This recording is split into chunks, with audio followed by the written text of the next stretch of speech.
चलिए तो हम पिछले चर्चा को आगे बढ़ाते हैं और आज हम कुछ और मैट्रिसेस के बहुत ही अहम, बहुत ही इम्पोर्टेंट कंसेप्ट्स की बात करते हैं। तो हमने अभी तक देखा था कि एक वेक्टर स्पेस क्या होता है, बेसिस ऑफ वेक्टर स्पेस क्या होता है, लीनियर इंडिपेंडेंस क्या होता है, और फिर हम धीरे से मैट्रिसेस में आए। हमने देखा कि मैट्रिसेस के मल्टीप्लिकेशन का मतलब क्या होता है, और ख़ासकर जो हमने एक तरीका देखा था कि मैट्रिक्स को हम कैसे, मैट्रिसेस के दो मैट्रिसेस के मल्टीप्लिकेशन को हम कैसे मैट्रिसेस के कॉलम्स के लीनियर कॉम्बिनेशन की तरह लिख सकते हैं। और जैसे ही हमने लीनियर कॉम्बिनेशन की बात की थी, तो हमारी जो पूरी चर्चा अभी तक रही है कि भाई लीनियर कॉम्बिनेशन क्या होता है और उसका वेक्टर स्पेस से क्या संबंध होता है, ये बात आ जाती है। तो हमने जैसे देखा था कि कुछ वेक्टर्स का लीनियर कॉम्बिनेशन करके, कुछ ही वेक्टर्स का लीनियर कॉम्बिनेशन करके हम पूरे स्पेस का निर्माण कर सकते हैं, पूरे स्पेस को बना सकते हैं। हमने देखा था 2D स्पेस को हम कैसे बना सकते हैं, 3D स्पेस को हम कैसे बना सकते हैं। ठीक उसी तरह मैट्रिक्स भी अपना एक स्पेस बनाता है, अपने कॉलम्स को लीनियरली कंबाइन करके उनके लीनियर कॉम्बिनेशन से। तो जैसे ही हम स्पेस की बात करते हैं, वैसे ही हम डायमेंशन की बात भी करते हैं, क्योंकि हमने देखा था कि भाई एक वेक्टर स्पेस है, भले ही है तो उसमें अनगिनत एलिमेंट्स, मगर उसका डायमेंशन फाइनाइट है। उनका डायमेंशन जो है वो एक एक संख्या है, जो कि एक बाउंडेड संख्या है, जिसको हम कहते हैं फाइनाइट संख्या है। तो उसी तरह रैंक ऑफ ए मैट्रिक्स भी वही बात है। रैंक ऑफ ए मैट्रिक्स वो है कि उसके जितने कॉलम्स हैं, और ना केवल कॉलम्स बल्कि रोज भी, मैट्रिक्स के जितने रोज हैं या जितने कॉलम्स हैं, उनमें कितने कॉलम्स या रोज लीनियरली इंडिपेंडेंट हैं, ये उसके रैंक का निर्माण करती है, ये उसका रैंक बताती है।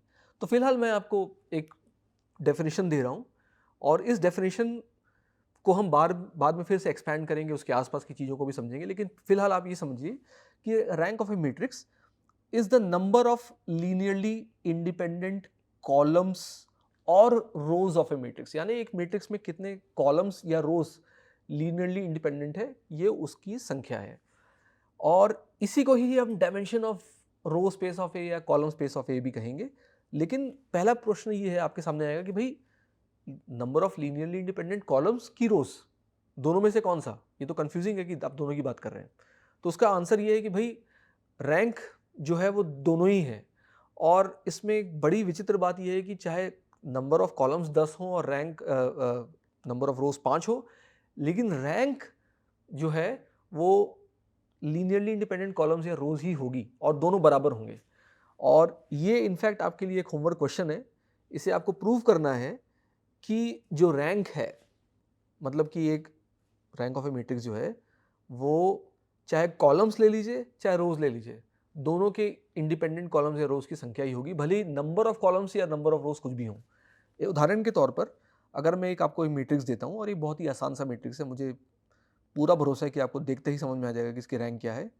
तो ये जो एक मैट्रिक्स है ए, इसकी रैंक क्या है? तो अगर मैं इसे कॉलम्स के फॉर्म में देखूं, तो देखिए ये मेरे C1 C2 कॉलम्स हैं, और इसका जो रैंक है वो number of linearly independent columns हैं। C1 और C2 आपस में इंडिपेंडेंट है, ये हमने पहले देखा हुआ है। इसलिए इसका मतलब ये है कि rank of this matrix is 2। अगर मैं पुराने मैट्रिक्स में आता हूँ जो हमने पहले लिखा था, जो हमने लिखा था 2 3 4 1 1 7 3 4 11, या ऐसी कुछ मैट्रिक्स लिखा था। यहाँ पे हमारे नंबर ऑफ कॉलम्स कितने हैं? यहाँ पे नंबर ऑफ कॉलम्स 3 हैं। लेकिन रैंक इसका क्या है? इसका रैंक जो है वो 2 है, क्योंकि जो C3 है वो मैं C1 और C2 के कॉम्बिनेशन में लिख सकता हूँ। लेकिन C1 और C2 आपस में इंडिपेंडेंट है। यानी C1 को मैं C2 के फॉर्म में नहीं लिख सकता, C2 को मैं C1 के फॉर्म में नहीं लिख सकता, लेकिन C3 को मैं C1 प्लस C2 लिख सकता हूँ। यानी इसके number of linearly independent columns 2 हैं। Therefore rank of this matrix, let's call this matrix B, rank of B is 2।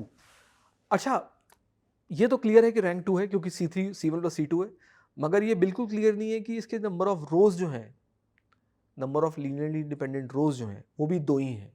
और इस चीज़ को प्रूव करने के बहुत तरीके हैं। इन तरीकों में हम अगले हफ्ते आने वाले हैं। इनफैक्ट ये तरीके उतने इंपॉर्टेंट भी नहीं है, क्योंकि हम इसके लिए सीधा कोड लिखने वाले हैं। लेकिन मैं इन तरीकों का उल्लेख करूँगा अगले हफ्ते। फ़िलहाल हमें बस डेफिनेशन समझनी है ताकि हम अपने सारे कंसेप्ट्स बिल्ड कर लें और फिर हम इनको कोड भी कर पाएँ और इनको इनकी डिटेल में भी जा पाएँ।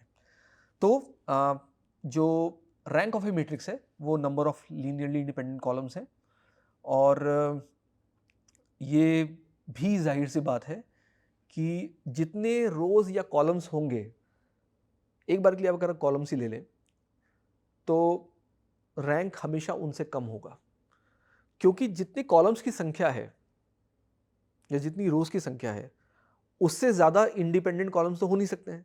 इसका मतलब रैंक उनसे कम ही होगा। तो ये बड़ा ही सिंपल सा रिजल्ट है कि rank is always less than number of rows और कॉलम्स। यानी कि अगर मेरे पास एक मैट्रिक्स है जिसका साइज़ मान लीजिए, अगर मैं एक मैट्रिक्स लेता हूँ जिसका साइज़ 1000 क्रॉस 1 लाख है, यानी कि इसमें 1000 रोज़ हैं और 1 लाख कॉलम्स हैं, तो इसकी रैंक क्या होगी? भाई इसकी रैंक जो भी होगी, इसकी रैंक 1000 से तो कम ही होगी। ठीक है, क्योंकि हमने बात की है कि rank is less than number of columns और रोज। यानी कि ये है कि भाई आप मतलब इसमें इंपॉर्टेंट रिजल्ट जो ये है कि अगर मेरे पास एक मैट्रिक्स में 1 लाख कॉलम है और 1000 रोज हैं, तो उसकी रैंक 1000 से ज्यादा नहीं हो सकती है। यानी कि अगर मैं सिर्फ कॉलम्स को देखूं तो 1 लाख में से केवल 1000, अधिकतम 1000 कॉलम ही आपस में लीनियरली इंडिपेंडेंट हो सकते हैं। यानी कि 99,000 कॉलम्स जो हैं, मतलब कम से कम 99,000 कॉलम्स बचे कुछ 1000 कॉलम्स पर डिपेंडेंट है। यानी कि मैं 99,000 कॉलम्स को बचे 1000 कॉलम्स के फॉर्म में लिख सकता हूं क्योंकि नंबर ऑफ रोज ही 1000 है इसमें। तो ये बहुत ही इंपॉर्टेंट रिजल्ट है, बहुत ही इंट्यूटिव रिजल्ट है। इसमें सिर्फ आपको एक ही चीज़ प्रूव करनी जो हमने अब तक क्लास में नहीं करी है, जो मैं चाहूँगा कि आप घर में जाएं प्रूव करें। अगर आपसे प्रूव ना हो तो आप ऑनलाइन भी हेल्प ले सकते हैं, क्योंकि बहुत ही स्टैंडर्ड रिजल्ट है ये कि row rank of a matrix is equal to column rank. अगर जैसे ही रिजल्ट आ जाएगा, इस रिजल्ट को आप यूज़ करके आप ये बात सोच सकते हैं कि भाई इसका रैंक 1000 से कम क्यों होगा। क्योंकि भले ही रैंक नंबर ऑफ रोज 1000 हो और कॉलम्स लाख हो, रैंक तो दोनों की बराबर ही होने वाली है। और चूंकि नंबर ऑफ रोज कम है, इसलिए नंबर ऑफ लीनियरली इंडिपेंडेंट रोज भी 1000 ही हो सकते हैं, या जितने रोज हैं उतने ही हो सकते हैं। इसका मतलब रैंक जो है वो 1000 से कम ही होगी। इसका मतलब भले इस कॉलम का साइज, नंबर ऑफ कॉलम्स इस मैट्रिक्स के 1 लाख हैं, लेकिन रैंक 1000 के ऊपर नहीं हो सकती है। और इसी बात को हम यूज़ करेंगे हमारे डिकम्पोजिशन में, क्योंकि आपने अगर पिछले क्लास में देखा होगा, पिछले लेक्चर में देखा होगा कि हमने कॉलम्स को हमने हमने मैट्रिक्स को डिकम्पोज करने के लिए A is equal to C R लिखा था यहाँ पर, और A is equal to C R में जो C था वो number of linearly independent columns थे। ठीक है, यानी कि मैं 1000 क्रॉस 10 लाख या 1 लाख की मैट्रिक्स को C इंटू आर के तरीके से लिख सकता हूँ, जिसमें जो C है उसमें केवल 1000 कॉलम्स होंगे, है ना। और आपको ऑलरेडी समझ में आ रहा होगा कि अब हमने इतने बड़े डेटा को, जिसको हम बिग डेटा कहते हैं, उसको छोटे तरीके से कैसे लिख दिया है। तो हम इसमें मैट्रिक्स के रैंक का उपयोग करने वाले हैं और उसको यूज़ करके हम डिकम्पोज करने वाले हैं। तो ये हमारा रैंक का कंसेप्ट है। हम जो इस वीक का जो एक्सरसाइज होगा, जो ट्यूटोरियल होगा, उसमें रैंक निकालने के बहुत सारे प्रश्न रखने वाले हैं, बहुत सारे क्वेश्चन रखने वाले हैं जिसे आपको सॉल्व करना है। तो ये रहा रैंक ऑफ ए मैट्रिक्स। अब हम और आगे जाते हैं। रैंक हमने समझ लिया है। अब मैं वापस से उस टॉपिक में आऊँगा जहाँ पे हमने मैट्रिक्स के स्पेस, वेक्टर स्पेस जो मैट्रिक्स से बनता है उसका उल्लेख किया था। और मैं इसके लिए एक छोटा सा डेफिनेशन बोलूँगा जो कि हमने पहले कवर कर लिया, लेकिन मैं फिर से रिपीट करता हूँ। वो है सब स्पेस का। एक्चुअली हमने वेक्टर स्पेस देखा था, लेकिन अभी सब स्पेस क्या चीज़ है। तो सब स्पेस भी एक तरह का वेक्टर स्पेस ही है। केवल एक ही अंतर है कि सब स्पेस जो है, सब यानी छोटा, सब जो है, सब स्पेस जो है वो किसी बड़े वेक्टर स्पेस के अंदर में है, लेकिन वो खुद भी एक वेक्टर स्पेस है। उदाहरण के तौर पर अगर मैं आपको एक छोटा सा उदाहरण दूं, तो मान लीजिए कि हमारे पास एक्स वाई डायमेंशन है, एक्स वाई स्पेस है, 2 डायमेंशन स्पेस। हमने देखा था कि एक सब स्पेस है लेकिन अगर मैं इसमें एक कोई लाइन ले लूँ, मान लीजिए मैंने एक्स एक्सिस को ले लिया जो कि -∞ से +∞ तक जा रही है, तो ये एक्स एक्सिस जो है इसके सारे पॉइंट्स 2 डायमेंशनल पॉइंट्स उसमें भी लाई करते हैं, उसमें भी होते हैं। तो लेकिन ये एक्स एक्सिस खुद अपने आप में एक सबस्पेस है। क्यों? क्योंकि ये हमने सबसे पहले प्रूव किया था कि रियल नंबर 9 एक सबस्पेस होती है। क्योंकि मैं कोई भी पॉइंट इसमें ले लूँ, 2 नंबर जोड़ूंगा तो वो नंबर जोड़कर वो उसी लाइन में मिलेगा, या मैं उसको किसी कोफिशिएंट से मल्टीप्लाई करूंगा तो वो भी इसी लाइन में मिलेगा, यानी कि वो सबस्पेस है। लेकिन ये जो सबस्पेस है वो बड़े वेक्टर स्पेस का हिस्सा है, लेकिन ये खुद भी एक सबस्पेस है। तो सबस्पेस कुछ नहीं होता, सबस्पेस भी वेक्टर स्पेस होता है, लेकिन वो किसी बड़े वेक्टर स्पेस का हिस्सा होता है, तो उसको हम सबस्पेस कहते हैं। और हम इसकी बात इसलिए कर रहे हैं क्योंकि मैट्रिसेस से जो सबस्पेस निकलते हैं, मैट्रिसेस से जो वेक्टर स्पेस निकलते हैं, वो एक बड़े स्पेस Rn का हिस्सा होते हैं, और मैं इसे प्रूव करूंगा अभी अगले 5 मिनट में। बट मैं आपको बताना चाह रहा हूँ कि हम ये यूज़ क्यों कर रहे हैं, हम सबस्पेस टर्म यूज़ क्यों कर रहे हैं, क्योंकि अगर हमने वेक्टर स्पेस बता ही दिया है तो सबस्पेस की क्या ज़रूरत है। उसकी ज़रूरत ये है कि ये बताता है कि ये बड़े वेक्टर स्पेस का हिस्सा है, बस हम इस बात को बताना चाह रहे हैं। और बाकी सब कुछ सेम है। सबस्पेस का भी एक डायमेंशन होता है जो कि उसका बेसिस, नंबर ऑफ बेसिस होता है, बेसिस सेट का कार्डिनैलिटी होती है, उस सेट में कितने एलिमेंट्स है उसकी संख्या होती है। और जैसे वेक्टर स्पेस होता है वैसे ही सबस्पेस के बेसिस भी यूनिक नहीं होते हैं, वो कुछ भी हो सकते हैं। तो ये है हमारी सबस्पेस की परिभाषा। मैं फिर से बोलूँगा कि सबस्पेस जो है वो एक वेक्टर स्पेस है जो कि किसी बड़े वेक्टर स्पेस का हिस्सा हो सकता है। एक उदाहरण हमने देखा था रियल नंबर 9, दूसरा उदाहरण 2 dimensional space in the 3D प्लेन, यानी कि इस पूरे कमरे में सारे अगर मैं 2D स्पेसेस ले लूँ तो वो भी वेक्टर स्पेस है, लेकिन वो उस कमरे का हिस्सा है, तो वो सबस्पेस हो गए। बस इतनी सी बात है इसमें। तो अब हम समझते हैं कि हम इसकी बात क्यों कर रहे हैं, हमने सबस्पेस की बात ही क्यों करी है। हमने सबस्पेस की बात इसलिए करी है क्योंकि हम मैट्रिसेस के सबस्पेस को डिफाइन करने वाले हैं आज, और जो भी हम करेंगे हमने इन सब के कंसेप्ट की ऑलरेडी बात कर ली है। हमने बता दिया है कि वेक्टर स्पेस क्या होता है, सबस्पेस क्या होता है, मैट्रिक्स मल्टीप्लिकेशन क्या होता है। मैट्रिक्स मल्टीप्लिकेशन का मतलब कॉलम्स का जो कॉम्बिनेशन है वो हमने बता दिया है। बस अब हमें इन सब को यूज़ करके एक बहुत ही क्रिटिकल, इम्पॉर्टेंट, ज़रूरी, अहम सबस्पेस बताना है, जिसको हम कहेंगे मैट्रिक्स का रेंज स्पेस, यानी कॉलम स्पेस। ठीक है, तो चलिए बात करते हैं। तो अगर मेरे पास एक मैट्रिक्स है जिसकी डायमेंशन m क्रॉस n है, ठीक है, और मैंने एक Rn का सबसेट लिया x, तो x क्या है? x एक Rn जो मेरा पूरा स्पेस है उसका एक सबसेट है, उसका एक सबस्पेस है। मतलब मैंने एक सारे Rn वेक्टर्स लिए और उनका एक छोटा सा, उनमें से कुछ वेक्टर्स निकाला जो कि सबस्पेस बना रहे हैं, उसको मैंने साइड में रख लिया, और मैंने उस साइड में रखे हुए सेट को से एक एक एलिमेंट निकालता गया। ठीक है, और मैंने उस एलिमेंट को a से मल्टीप्लाई कर दिया, तो मेरे पास ax आ गया। ठीक है, और इस जो मेरे पास नया सेट आया है ax, जिसमें ध्यान रखने वाली बात है कि वेक्टर का साइज m है। क्यों? क्योंकि अगर a m क्रॉस n है और अगर x n क्रॉस 1 है तो ax जो होगा वो m क्रॉस 1 होगा। ठीक है, ये तो बेसिक मैट्रिक्स मल्टीप्लिकेशन है। तो ये मेरा एक नया सेट बन गया ax, इसको मैं ax कह रहा हूं यहां पर। ठीक है, ध्यान दीजिए कि ax में वो सारे ax हैं जिसमें x जो है वो कैपिटल X से आए हैं। मतलब मैंने कैपिटल X से x निकाला, उसको a से मल्टीप्लाई कर दिया और उसको नए बॉक्स में रख दिया। मैंने कैपिटल X से एक और x निकाला, उसको a से मल्टीप्लाई किया, इस नए बॉक्स में रख दिया। मैं इसको आपको चित्रित करके भी बता सकता हूँ कि ये हमारा Rn है, उसमें से ये हमारा एक सेट x है, ये Rn है, ये सेट x है, इसमें से मैंने एक छोटा सा x निकाला, उसको मैंने a से मल्टीप्लाई किया और मैंने एक नया बॉक्स बनाया और उसमें सारे ax मौजूद हैं, ठीक है। x निकाला, a से मल्टीप्लाई किया, इस बॉक्स में डाल दिया।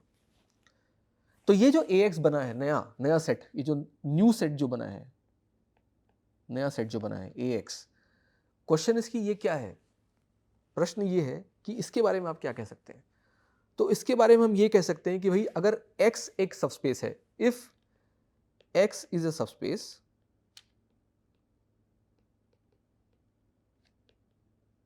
then ax is also a subspace, ठीक है।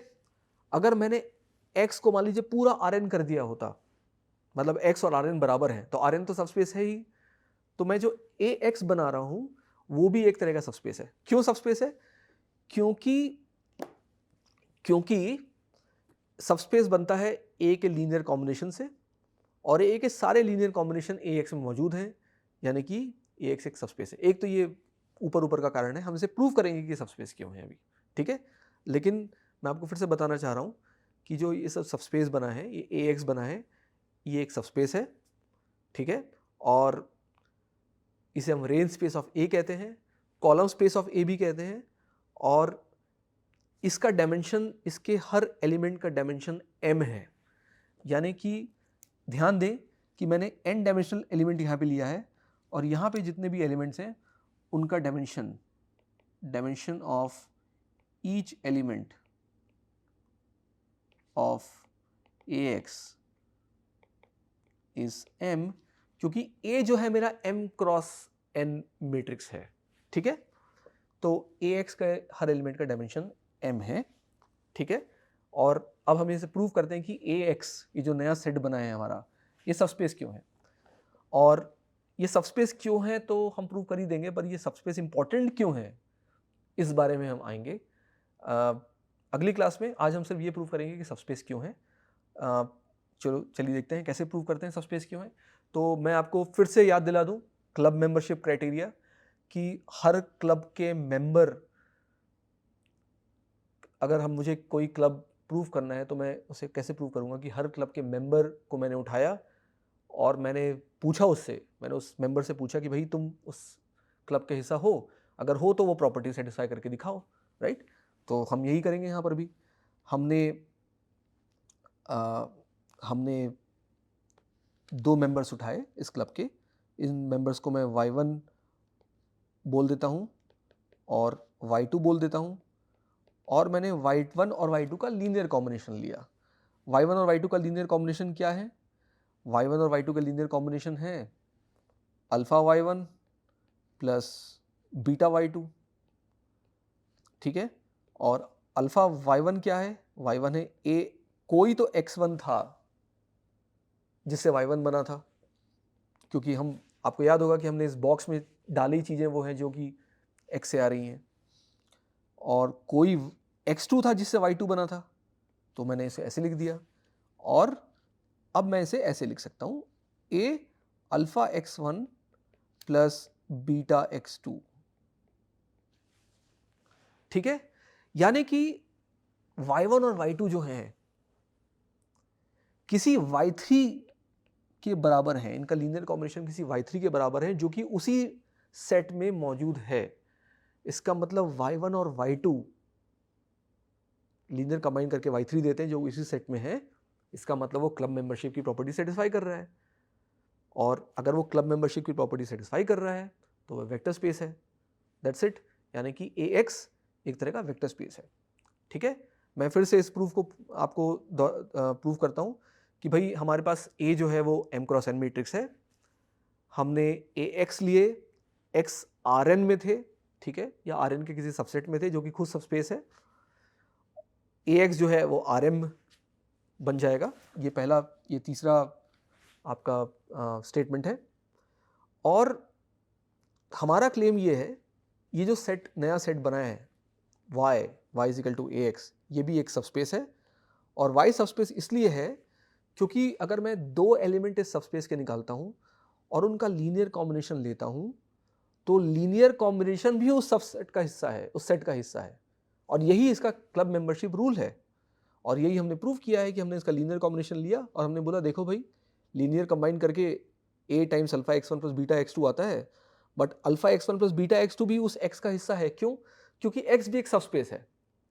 सबस्पेस है मतलब वहाँ पर भी कोई दो एलिमेंट्स को लीनियर कंबाइन करके उनका जो आंसर है वो मौजूद होगा। इसका मतलब मैंने वहाँ से वो उठाया है और वहाँ से उठा के यहाँ पे डाला है, इसका मतलब y3 भी मौजूद है। इसलिए ये जो हमारा ax है ये एक सबस्पेस है, और इसी सबस्पेस को हम कॉलम स्पेस कहते हैं। ये बहुत ही इम्पॉर्टेंट, बहुत ही यूज़फुल काम का सबस्पेस है, जो कि मशीन लर्निंग में, जो कि डेटा साइंस में, जो कि एआई में, सिग्नल प्रोसेसिंग में बहुत जगह इसका काम आता है। और इसे कॉलम स्पेस ऑफ ए कहते हैं, और ये लीनियर अलजेब्रा का भी बहुत इंपॉर्टेंट कंसेप्ट है, तो इसलिए हमने इसे आज पढ़ा है। हम अगली क्लास में दूसरा सबस्पेस देखेंगे जिसे हम कहते हैं null space, null space of A, और हम रेंज स्पेस ऑफ ए और नल स्पेस ऑफ ए दोनों को जोड़ेंगे और ए के सारे सबस्पेसेस हम ऐसे कंबाइन कर देंगे। तो हम फिर से मिलते हैं अगली क्लास में।